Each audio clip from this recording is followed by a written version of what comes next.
Welcome back to Cryptorama, everyone. Today's episode is the inaugural episode of a new segment that I'm tentatively naming Weekend Update. As I bear a striking resemblance to Seth Meyers, I don't really know if I want to keep the name, but we'll see. We'll see how it goes.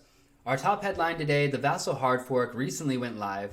This brings increased scalability and decreased transaction costs to the network, as well as a bunch of other things. If you'd like the full rundown, I'll include a link down in the description to a video by 21Ada. She just did a really great recap on her Think Grow crypto channel.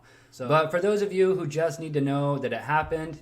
All these projects that are waiting in the wings that are ready to come live with this update can now do so.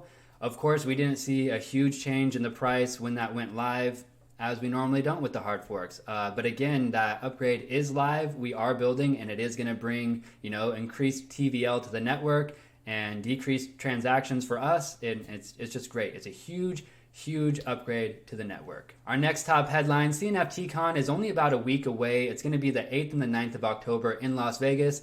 Hope you guys can make it. I will be there in person as well.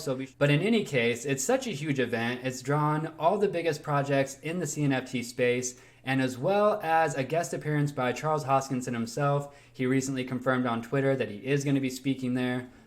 In other news, we've recently seen a migration of whales to and from the space.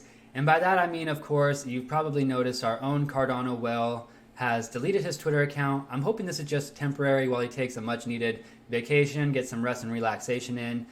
Just know that even if you don't come back, whale, we do appreciate everything you've done for us. For those Ethereum whales have started migrating in, so we've seen this wab.eth guy and a few other whales coming into the Cardano community. They've been trolling and engagement farming a bit, but they've also been hosting these Twitter spaces, suggesting Cardano NFTs to their Ethereum friends, and hopefully bringing more eyes and hopefully some more volume into the space as well. So again, it's been a little bit bittersweet for those of you who have been fudded against or maybe had your feelings hurt.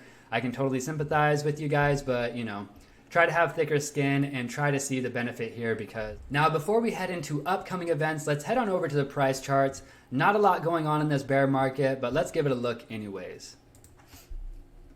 So as you can see from the charts, crypto still in the same rut, just basically trading sideways without a lot of price action. If we look at Cardano specifically, we can see, again, very much the same. We're a little bit in the red right now, but we basically ending the week right where we started, and just this slight downward trend, basically just sideways. And then if we look over the 1 year, you can see we've been really bleeding off for a while. So with this, I will say, if you were one of those people that were buying in back here at $2 and you're really upset that it's down at 40 cents, I just caution you to zoom out and look at the big picture. If you were buying in at $2 and you believed in the fundamentals then, the fundamentals haven't changed, only sentiment has. So now that we're down to this 40 cents mark, it's actually just a better opportunity than ever to buy in. Of course, that's not financial advice. Always do your own research, you guys.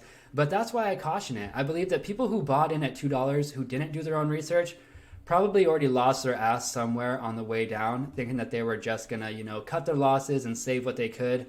When in reality, if you've done your research and you have conviction in the fundamentals of the project, then you know that this is just a dip and it's a great opportunity to be buying before you see some price action again in the future. In upcoming events, this month is the highly anticipated drop of Flipper.io. They previously released as the free roam beta. I have a video on my channel if you'd like to check it out. But basically, that was just the beta. They implemented all these fixes and changes, and now they're going to be releasing as the rebranded Flipper.io. Be sure to check out their new white paper. I'll be doing a video on them in the future as well. They've got a really interesting new tokenomics. They're going to be paying people in their Flipper token for listing and selling on the site, any activity like that. So think of it kind of like a looks rare, but on the Cardano network. And again, they're going to have so much more coming with this new release. They haven't even named themselves a marketplace, and instead they've gone with next generation Cardano Hub.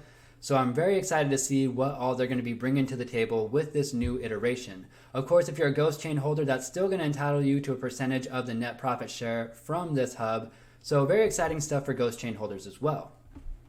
Along with that, the very first project that's going to mint through the new Flipper.io marketplace is going to be the Goofy Gophers Mining Club. So this is a really interesting project. They're going to take all the proceeds from their NFT sale. They hope to raise $900,000, and then they're going to spend that all on ASIC mining machines. They've got a farm that's ready to host them. They've got wholesale prices they've negotiated for good deals on these rigs. And then basically every Gopher is going to pay you out a percentage of those mining rewards. So this is a really great way to get some exposure to ASIC mining machines if you don't have a lot of money to invest in one yourself. I myself am very interested in crypto mining. I mine Ergo myself at home because it's ASIC resistant and it gives us small guys a chance. So I would love a shot at some of these big farms and to get me a chunk of that. So again, this is not an all-out endorsement, you guys. Be sure to do your own research. I'm also still researching them. They recently released their legal. I've heard them in spaces. I really like what I'm seeing so far. But of course, with something this complicated, you've always got to do your own research so that you don't get burned in the end. But again, yeah, I'm really excited for them. Their mint is taking place September 30th for the whitelist. Still opportunities to get whitelisted, so go ahead and check them out. Join their Discord if you're interested. Last but not least, Minswap has announced another Launch Bowl event. This time they're teaming up with Claynation for their Clay token. Basically, the event is going to increase the liquidity for Clay on the Minswap site. They incentivize people to provide liquidity by giving you a NFT that's going to boost your rewards in their triple farm. So basically, during the event, you'll provide ADA, they'll give you back a liquidity pair. At the end of the event, they're going to determine the price of that pair, and then they're going to give you that NFT that will boost it in its farm. For those of you who do take part, that farm is going to get like 90% or 95% of the rewards for that pool, and there'll be a pool that doesn't get the boost. It's only going to get about 5%. So very interesting stuff there, you guys. Be sure to familiarize yourself with impermanent loss before you go and do this. Of course, you're going to be exposed to that, and it is a little risky. If you don't know what impermanent loss is or anything about providing liquidity, go ahead and check out my video down in the description. I did one on providing liquidity to Minswap already, and it actually goes over impermanent loss in that video as well. Alright guys, that's pretty much it for today. Thank you so much for tuning in to the first weekend update. I hope you enjoyed it. Real quick before I go, I want to give a quick shout out to a local SPO. As you guys know, it's so important to get your ADA off those exchanges and into your own wallet so that not only you have control, but you can also decentralize the network and help support these single stake pool operators who do so much good in our community and who really need our support. So this time, I'm going to be sponsoring Hero Pool. A link down in the description, of course. Go check them out. A great member of the community, a really awesome stake pool, and they support a great mission as well. Thanks again, you guys, and we'll catch you next weekend.